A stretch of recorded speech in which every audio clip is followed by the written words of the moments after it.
So I wanted to do one last video on the pitch series of I Can Read Music. Just to sum up everything, please let me know if you'd rather I break everything down, but I think most of the things that need to be discussed have already been covered from lesson 1 through 14. I tried to be very thorough with that. And so now from 15 on, it's basically the same idea. If you just continue with the same uh, method that I've been using up until now, everything will, should work pretty well, especially as we collect and gather more and more notes that are kind of in our repertoire. You want to keep reinforcing the guide notes that I mentioned in my last video. Also, if you want a little bit more thorough, examination of this book, I do have a book review on this, so you can go ahead and watch that. I will link that above and below. And yeah, so all the way up until lesson 48, it's kind of the same thing. We're just introducing all of the basic notes that we learn on the violin, string by string, until all the way through 47. And then I'm going to show you 48. That's when things take a little bit of a new turn. And so they're showing you, remember that this book was meant to be played actually. And I, kind of put another step before we take our instrument we play. I like to do everything kind of just focusing on what we're seeing, what we're thinking. It's more kind of brain oriented. And so that's why we're going through this whole book without our instrument first.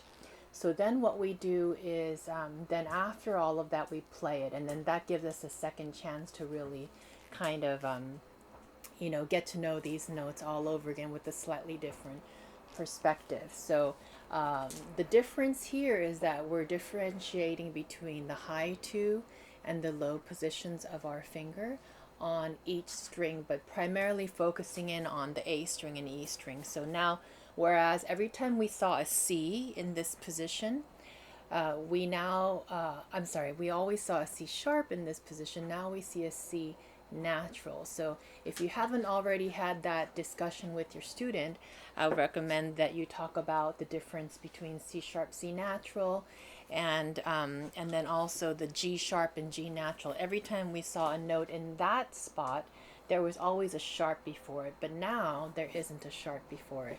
So sometimes, actually a lot of times, the timing of our applied playing in our violin lessons match up really well with our note reading. So by this time, they're already being introduced to a little bit of low two, or they've gone far enough where I can kind of draw these lines between this book and what they're learning on the violin, so that they understand what this really means. The other thing I would highly recommend you doing is testing them on whether this, for example, is a C natural or a C sharp. If that's a C natural or C sharp, if that one is a C natural or C sharp. So there are rules that we need to make sure that the kids know, not by accident, but just because some rules they can just kind of follow without really understanding it. So making sure they understand the sharp rule, that once you see a sharp, that pitch stays sharp all the way through until the measure is over, that sort of thing. So these last 3 pages, lesson 48, 49, and 50, are a great chance for you to really make sure the student understands that.